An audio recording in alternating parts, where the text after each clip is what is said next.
I've been with the Woodland Trust now volunteering for 7 years. In all those 7 years we've had a lot of training opportunities. Things like dry stone walling, first aid courses, tree identification, mosses and lichens identification courses, river flies. There's all sorts of training opportunities. We've had some basic fire safety training, map reading skills, which obviously come in handy if, for example, we're up here and we've not got a phone that's working, battery could have gone, anything. The guided walk training was really good. We had to go through a whole process of training for that before we could sort of obviously take people out around the estate, but it kind of equips you with all the stuff you have to know when you're taking a group somewhere. There's all sorts of things you can do for bird watching, fungi identification, flora and fauna, wildlife. Oh, the list is endless. Well, we had some workshops, writing workshops, which were very helpful, and then we had workshops with design to show us how to design the book. So we had quite a lot of professional help. Well, we learned how to plant trees without strangling them and getting the tree tubes on right way round and this sort of thing when we started planting all these trees. So we've done butterflies and bees, pollinators, we've done bird song, we've done mushrooms, fungi identification. So we come out here every year and see what we can see. We take home big bags full of mushrooms to eat. There's a kestrel just following us here, so we've done the birds as well. Woodland working, doing things like coppicing. Dry stone walling, yeah, we've done quite a bit of that because a lot of dry stone walls on the moors up here that are in states of disrepair, and what we're trying to do after the training or during the training is sort of rebuild a lot of those walls. I've learnt a lot about the history of the area because I'm part of the Smithills research group as well, and it's fascinating. And also what the wildlife, there's so much of variated wildlife. I mean, on my litter picking walks, the number of butterflies I come across, I never knew they existed. A lot about producing a book. I didn't realise there was so much to it, you know, sort of an awful lot to publishing a non-fiction book like we were producing. We discovered things, having lived here for 42 years, that we didn't know existed. And even the fire exposed, the fire on Winter Hill a good few years ago, exposed things that we had no idea about. So in that respect, you learn all sorts of things about your local environment that you wouldn't know otherwise. So outside of the fire patrol, I've learnt to remove the plastic tubing off the trees that have been planted, balsam bashing, done a bit of that. So this place is on my doorstep, right, and I can see it from where I live. So when you get to know a place really well, you sort of learn to love it and appreciate it and just want to get out there and every day and or stay at home and do some research about it. So it's I really sort of learned to love it. My wife calls it her safe place, her love place, and she will come out and just walk along the roads and pick up the litter, just enjoy being here. Because I volunteer still with berry rangers and Salford rangers. They kept a ranger service going, and I still go over there and volunteer with them. I mean, they teach me things, but some of the stuff that we've done up here, I take down there. I suppose I recognise more things in my garden than the weeds than I did before. And you know, you get birds flying over and you think, oh, that's a whatever it is. As well as being a litter picker and woodland warden, I also work with the forest school, so being able to, which uses part of the estate. I was there last week, went on a nature walk with them, and also as a chair of governors of primary school, I've passed on skills to the children there. Being able to feel part of a community and something a lot, you know, and not feeling isolated, and you know, because of the care and responsibilities, joining in with something that was really worthwhile. Yeah. Such a diverse crowd of people from different ages, different backgrounds, different interests, and but they all seem to meld, and everybody chips in, and it's a really good atmosphere. I've been walking up and down these areas for many years prior to that, so when it came to my attention that they were looking for volunteers, I came aboard, and it's been brilliant because I've been able to also get familiar with more of the routes around here, and as I've become more comfortable with that, then I've been able to bring other people who maybe are not walkers, maybe they like photography or, you know, all the flora and fauna parts around here that they have an interest in. So I can bring them out here with confidence, do a couple of routes with them, and get them out of their comfort zone sometimes. And also in terms of people's mental well-being, it's just nice to be able to say to them, oh, I know a spot we can go. Tony lives just down the road from me, but I didn't know him before Woodland Trust. And there's another lady lives near me that's a member. So you see people out doing their thing, or different things, or just walking, and it's just nice to chat and socialise, you know. There was a guide on the mass trespass they did from town, and that was a fantastic day out there, helping to guide people about. I do the guided walks, so we'll talk about, you know, the history, which is my speciality on this one. But we will, we'll take people along. We do talks to local groups, history groups, or other interested groups. I didn't really volunteer a lot prior to sort of finishing work, but this summer I volunteered at the Manchester International Festival, and I mean it's really like it's a stiff process actually to get in there, because you have to do this online sort of application. You have to go through these sort of inductions and things like that. But one of the things that I think clinched it was what I'd learnt here, and the fact that I was volunteering here. And recently there's been a lot more volunteers coming through. I think there can be 10, 11 people on a Monday doing these practical tasks. It's built up from the 2 or 3 of us originally. So it's meeting those people as well, you know, sort of like-minded people, and having a chat, and you have lunch with them and you talk about other things as well. Before the COVID pandemic, we worked for a time with the special needs children, or students actually, from Myerscough College on the estate, helping to clear it up, cut down rhododendrons, balsam bashing, etc. And I thoroughly enjoyed doing that, and the children did as well.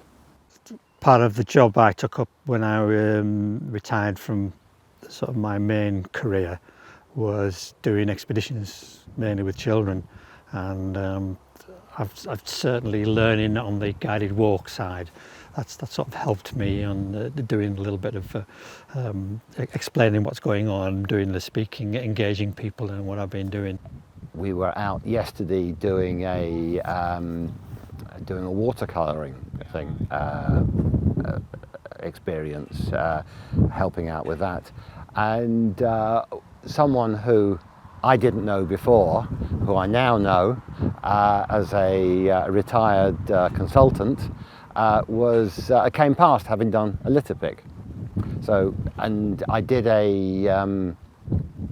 fire watching with her during the fire 5 years ago, when we were calling in helicopters to drop thousands of litres of water onto fires that were springing up here, there and everywhere.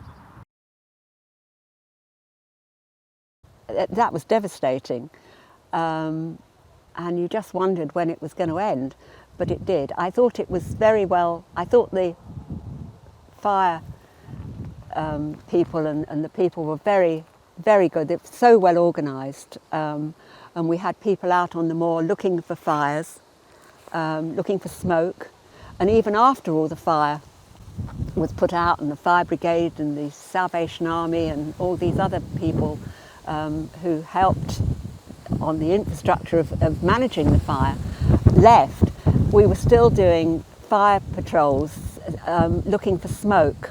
I remember coming across a piece of ground where the peat had fallen away, and there was smoke coming out from underneath the peat about 2 feet down where it had fallen away. There was still smoke coming out, and that was about 2 months after the fire was out. You know, so that was a quite, sort of memorable experience, that fire. Yeah, I mean, obviously it was horrific really, because the speed that it moved and the damage that it did to the wildlife up there, the ground nesting birds and that sort of stuff, you know. Yeah, it was quite horrendous really. It did uncover a lot of things though. The history people, there's a good history group in the Smithills estate for the Woodland Trust. They do a lot of work, and they've said that the fire, well, yes, it was bad, but it also uncovered a lot of features that they didn't know were there. And when I volunteered, I obviously knew about the 2018 fires because I'm not so far from it, and you can see it. You obviously read about it and you see it in the news. So to be on site and learn a bit more about the people and the certain procedures that were then put in place to help stop that, it's allowed me to learn a bit more about it. It's then allowed me to do this and be a part of a team that helps support this, to prevent fires long term. There's been other instances as well where there's been barbecues being lit, trying to explain that, and most of the times it's just young children who obviously do get aggressive, especially if they're in larger groups. But sometimes you're lucky and they'll understand what you're trying to explain to them, why you're there in the first place, and they'll pack up and they'll move on. Well, it's getting out and about, meeting new people. I know that if I go out and I'm helping and doing something worthwhile, it makes me feel better, and I love doing it. Definitely good for my mental health, because when you are caring for somebody who you can't communicate with 24 hours a day, it can be quite isolating. So I form new friendships as well with the people in the group, and it's something that's really helped me, and hopefully I've helped them. Getting out in this lovely countryside, fresh air, fun, keeping healthy, meeting new people, learning about their interests and what they can impart to you, meeting the public, because the public see you in a Woodland Trust t-shirt or coat or high-vis jacket or something, and they ask you questions and you think, oh, I know the answer to that, or I'm not sure of the answer to that, and you can go and look it up or find out for them or point them in the right direction. And people are interested in their local countryside, and it's nice to be able to tell them a little bit extra that they may not know about. It's nice to meet people, especially people from other backgrounds, because you tend to get into your own sort of you tend to mix with your own level of people, if you like, and people from the same jobs and this sort of thing. So getting out and about and meeting other people is a great benefit, I think. I mean, I've grown up in Bolton all my life, but you don't realise what's on your doorstep. So when you come out here and you discover one route, then you go back the week after and you try a different route, or you veer off a little bit and you find so many different places. And I think from a well-being perspective, when it's so easy to get caught up in just your day-to-day, going work, coming home. So being able to be a part of this and be able to explore these areas around us, and then in turn pass that on to others. So being able to say to family members or friends, if they've gone through a bit of a rough week or a rough day, let's go for a walk. It's got me out, and it's got me to mix, more. In work, I used to do that all the time, but I was concerned that when I finished work, I might just be like, sitting there, just reading the news all the time or something. So it's kept me in touch with people. I've got to know a lot more about Smithills and the estate as well. And one of the things that's made a difference is I used to work mostly indoors. I used to be out on site sometimes, but mostly in offices. And I've kind of got much more used to being outside and being outdoors and appreciating being outdoors as well in all weathers. Yeah, that's been good. Health-wise, it gets you outdoors, which is why I did it in the first place back in '96, to get myself outdoors. I was working full-time at the time, of course, and wanted something to do outdoors, to meet people as well. A sense of belonging and a sense of ownership. When we walk up here, and no matter what you're doing, your eyes and ears are always open. You don't switch off. And it's on the doorstep, so I can get out. And even when you think about the sort of pandemic, there I could do an hour's walk easily from my doorstep in fantastic countryside along footpaths that up until then not a lot of people have been using. So keeping me healthy, getting out the fresh air, learning about the nature, the wildlife, the flowers, the birds, the fungi, So all those sort of things, and then being able to use a sort of a research skill in developing what we know about the area. There's a walking group that I now go to, so there's 2 of the volunteers are in that walking group, and I've made more friends through that walking group as well. Sometimes to get to meetings, because obviously I've got to arrange sitters and I've got to pay for sitters, you know, so it can all get quite costly. The weight of stones when you're dry stone walling. The weather, when you're knee deep in snow, it becomes a difficulty, and also when it's pouring with rain. Mud is a challenge always, especially if you go off the paths. You've got to be careful. On a really, really hot day it is a bit tough because the ground's really dry. You've obviously got to be wary about when you're up here and it's quite sparse and quiet, just making sure that you protect yourself, you know, whether it's sun cream, whatever it may be. The only advantage is when it does rain, it saves us a job. We can stay at home. When I'm sort of out litter picking, which I do with my wife, there's such a lot of antisocial behaviour, antisocial stuff left about. Some of the public can be very thoughtless. Like we're on the middle of the car park now, and you'll find rubbish left within 2 or 3 foot of a bin. We've had quite a few fires up here over the years on the moors with tinder dry moorland, and people have barbecues up here or just sort of decide to start a fire for no reason whatsoever. This estate is a big estate, 1,700 acres, and a lot of it is up on the high moorland, and challenges, physical challenges is one thing, because you've seen some of the stuff we're doing today, putting things in on site, whether it's wooden structures, amending bridges, things like that. We need equipment to do it. A lot of the site is inaccessible, except on foot. Litter picking obviously has, you know, helped improve things for the people on the estate. The tree planting, of course, of which we've done thousands, has really transformed the landscape. The paths have improved enormously. They were just mud paths in a lot of the places. There's a group that do maintain the sort of the stream banks so that the water flows properly. If you go up to Walkerfold car park, you'll see a lot more kestrels now, and that's because there's more voles and mice that are living in these areas where trees have been planted, and you know, if that's a good sign. You know, other things are starting to come as well. The path up from the tramway, whilst it's on an incline, is suitable for wheelchairs and pushchairs up to a certain level up the road. That's opened it up to people who otherwise may not be able to get out on the moor and enjoy it. Seeing a lot of people from Bolton and surrounding areas actually using the facilities, you know, which is what it's here for. And seeing little kids, you know, a lot of little kids come out, children, whatever, in the river, that sort of thing. You know, a lot of families use the estate, you know, more so than ever. You know, it's good to see all people out and about, yeah. Well, it's got to be kept going, hasn't it? They need to keep trying to get volunteers because it's a huge estate. A lot needs still to do, although a lot has been done. We've got to keep on top of things. Because of where we are and because of the paths, they do tend to wash away with the heavy rain. So obviously the paths and things are going to need to be maintained.